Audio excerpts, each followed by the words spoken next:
Welcome to the Education Growing Online Ego channel. It's a career guidance channel. The first video I brought you guys a lady. The second video I brought you a gentleman. Now I've brought you two people who are in the industry of IT audit. I'm gonna let them explain it better. But first, let me let them introduce themselves. Welcome. Ladies first. Hi, thank you for having me. My name is Cindy Khomo, and I am a certified information systems auditor. You? My name is Shibambo, IT auditor. Been in the auditing field for about 12 years now. And yeah, I'm working with Olix. Yeah. All right. Let's maybe start here. What is an IT auditor? Maybe that's the critical question we need to start with. Please. Diego, you may have that. Okay. In IT auditing, we basically cover area of governance, risk, and compliance. So in terms of the IIA and all the other standards with auditing, we basically look at your governance, risk, and compliance in terms of every company or organization out there. Yeah. What kind of interests do I need to have? What kind of interests, what kind of skills, what kind of talents or strengths do I need to have in order to study to be an IT auditor? Personally, I would say you need to love innovation, because technology is based on the ever-changing nature of things. Essentially, technology is there to make life easier. So now you need to be interested in how to identify the next new thing to make life easier. So I think essentially just love innovation. I think that is the core foundation, or rather the drive that one should have in the field. Yeah. Okay. Now I'm gonna split this one because I think both of you can answer it because I believe you both have two different journeys. How important is career pathing to you? And I ask this because at Ego, our main point is to drive that, to help people be able to career path much easier, because we found that there's a difficulty to it. But maybe your journeys were different. Again, I'll say ladies first. My journey is actually quite crazy. So in high school, I started with your commerce studies. I felt back then that I was your commerce girl, your accounting, your economics, your business studies. So that was my path set at that time. I get to varsity, I get introduced to internal audit, and that's actually the qualification I eventually went for. Soon after that, after graduation, my first professional job in an audit firm, we were actually introduced to the different auditing spaces. So you've got your forensic audits, you've got your internal audits, your external audits, your IT audits. It was when I got thrown into IT audits that I fell in love with it. So now to say what was my career pathing along those lines, it was never planned, but it fit with my interests. Like I said earlier on, I loved innovation. I loved the different things that drive innovation. I loved knowing how innovation is managed. As such, it led me to where I am. However, I will say that my initial my start into the field was birthed through auditing, because essentially IT audit is it's an integration of internal audits as well. So you're not really cutting up internal audits, it's part and parcel, so it's, whereas I'm sorry, I'm muffled. I lost it. We'll cut this one out. Fine. No, it's okay. Muffled. Okay. Okay, wait. Sorry. No, please can you do it? Okay. Guys, I lost my No, mouth. it's fine. It was fine. No, It's fine. Don't worry. Okay. Remember to Alright. the Okay, camera, man. right? Great perspective. Let's get you. In 3, Yeah. 2, 1. Well, my journey wasn't structured. After high school, back in the 90s, I finished my high school in 1997. And during that time, there was this buzzword of IT this, IT that, and it sort of piqued an interest in me to, look IT. And at the time, I didn't really know what I wanted to do, but just hearing IT, and I thought, you know what, let me just check out this IT thing. So I looked around for colleges, looked around at universities, and I took the easier and shorter way out. Instead of doing a longer 3-year, 4-year degree or whatever, I chose to do a 1-year diploma so that I could, you know, get into it and see what is this all about. Yes. So I thought for me that would be an easier way of tackling it. So I did a 1-year course where we covered technical and software and programming. And during that journey of that course, I then discovered I'm quite strong on the technical side. So in no better terms, I dumped the programming part of the course, but you know, continued the journey and did more technical than I did programming.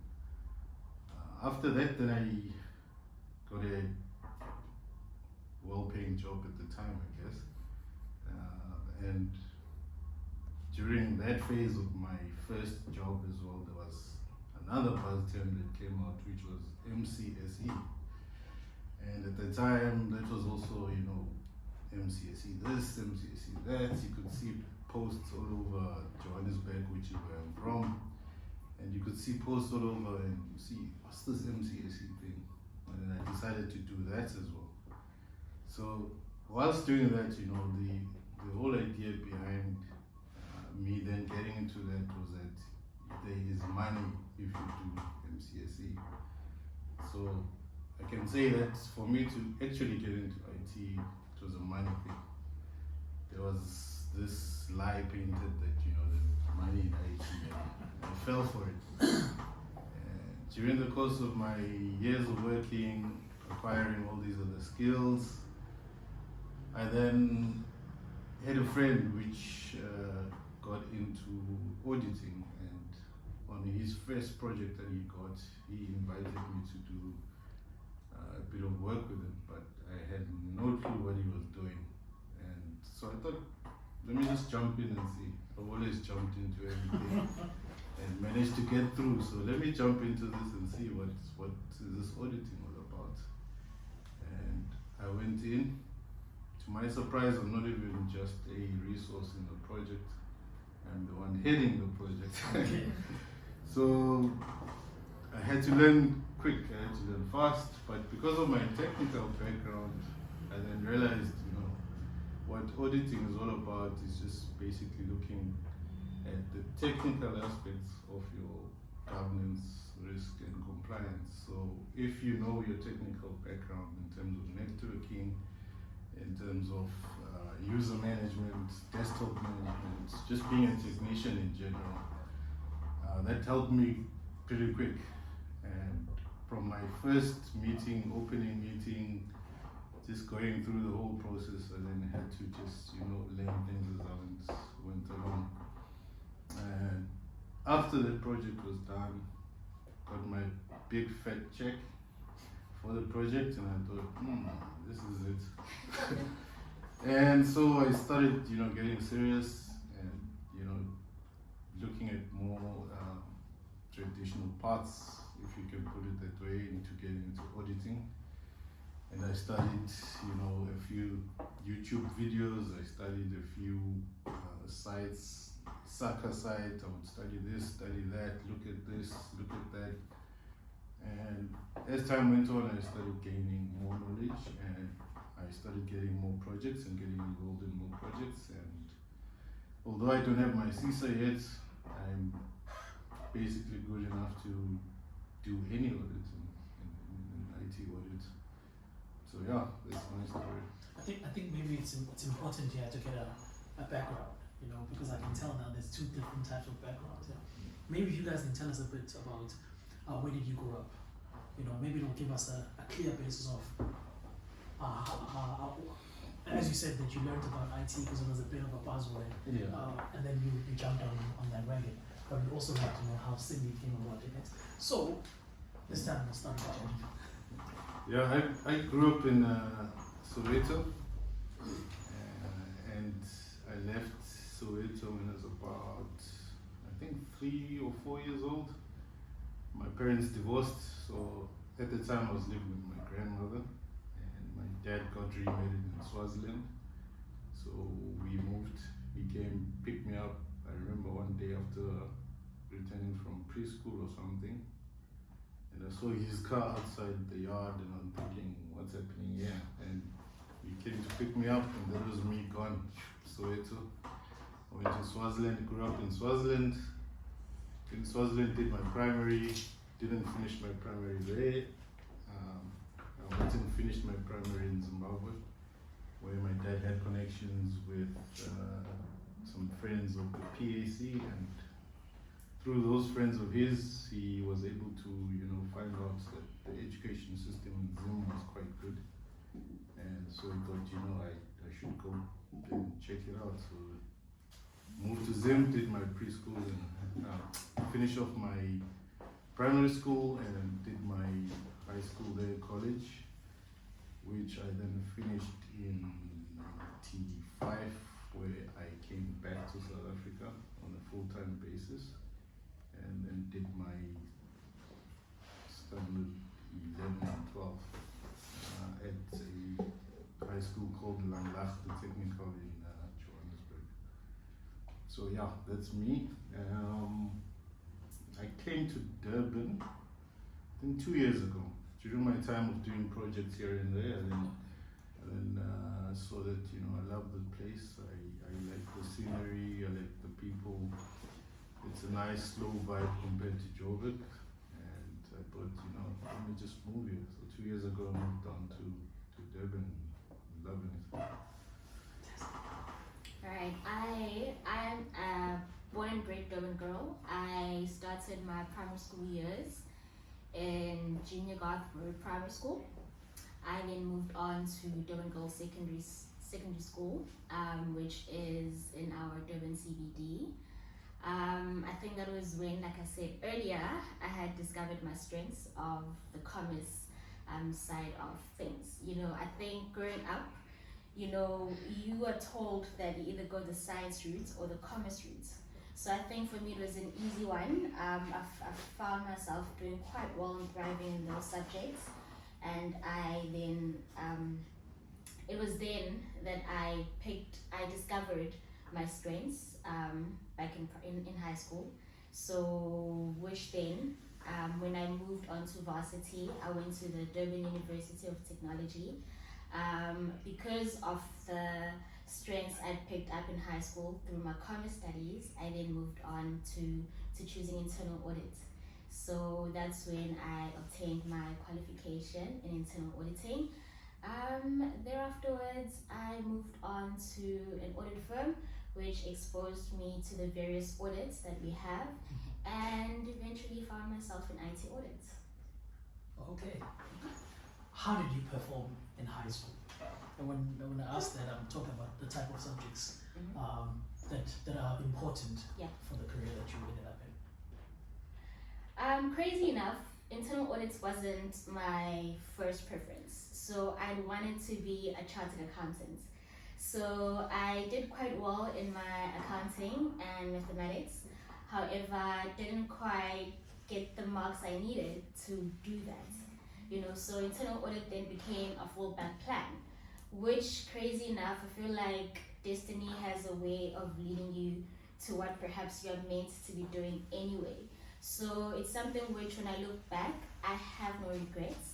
I did all I could. I believe I was quite a sharp student, just didn't meet those requirements to do what I wanted to do.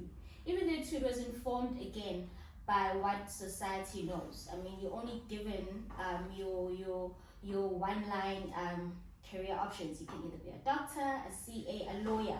There's nothing else, So obviously, having come across something different, not too far from my initial plan, was actually a blessing in disguise.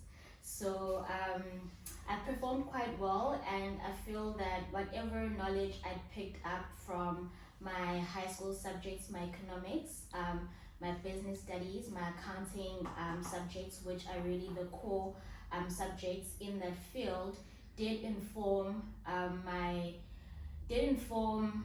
the studies that I did in varsity, because they are linked. I mean, in varsity gets modules such as financial management, cost and management accounting, auditing, communications, which I believe their foundations are already covered in the high school syllabus. So it talked to each other.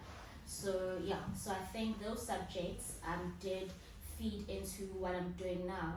Furthermore, in high school, we've also got information technology. I just forgot what they call it now.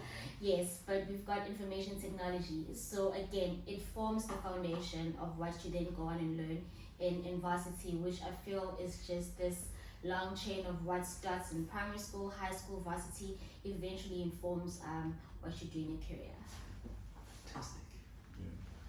I would just say, because the times have changed, there is quite a lot of careers that people can look at, and we are now in an age where you can basically turn your passion into a career. And I think at the end of the day, it's just about being able to make money, feed your family. So the traditional route of career guidance or career path, I would say, more especially from my background, the basis that you should have that foundation for yourself is to do well in as far as metric. Do as best as you can, get the best grades, so that even if you don't know what to do or which path to follow, like I did, you can still fall back on your experience with high school and in terms of your grades. So it's easy if you do the right subjects, your science, maths,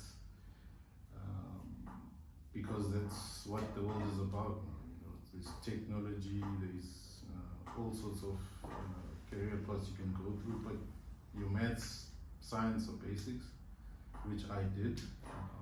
And having come back from Zim, I had already obtained my O-levels under the British education system.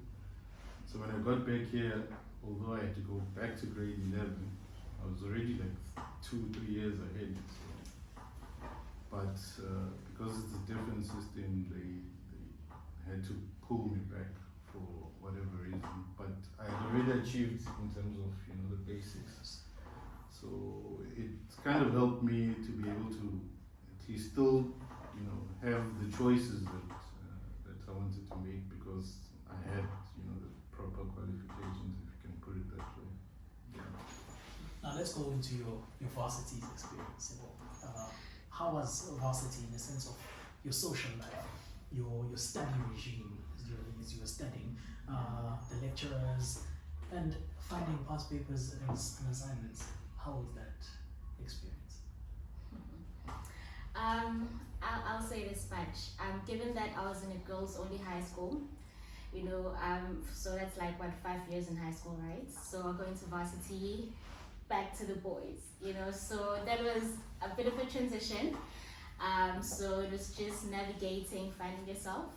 My social life aspect, sadly I lived at home, again, born and bred in Durban.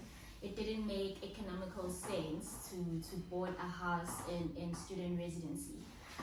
So it was always a balance between being at school, slotting in your study times, and then making it back home in time. So not much of a social life, skipped a lot of those fresher parties, there's a lot of those. I think when it's your first year, you really need to try to be careful, try not to be too invested in those events, participate, but try to balance it out, because those don't look into your school schedule. Those are just the entertainment part of things. So try to find a balance into how you do that. We had brilliant lectures. I think what I love about what DUT does or did is that lecturers usually understand that you are a first year student, because what you find is other people probably didn't do your accounting in high school. so they need to be given that kind of background into the subject.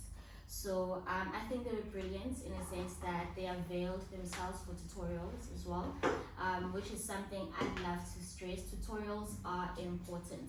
You know, a lecturer can only do so much in class. They will give you whatever has been assigned for the day. But with tutorials, there's a whole lot of question and answer sessions. So that's a big giveaway. I say go for it, invest in it. It's usually early morning, so a lot of students don't like those 8 a.m. sessions, but they are highly beneficial. So I would say go for that. What else? Past papers. Well, with that one, what lecturers usually do is they do give you past tests, past exams, and make examples within class.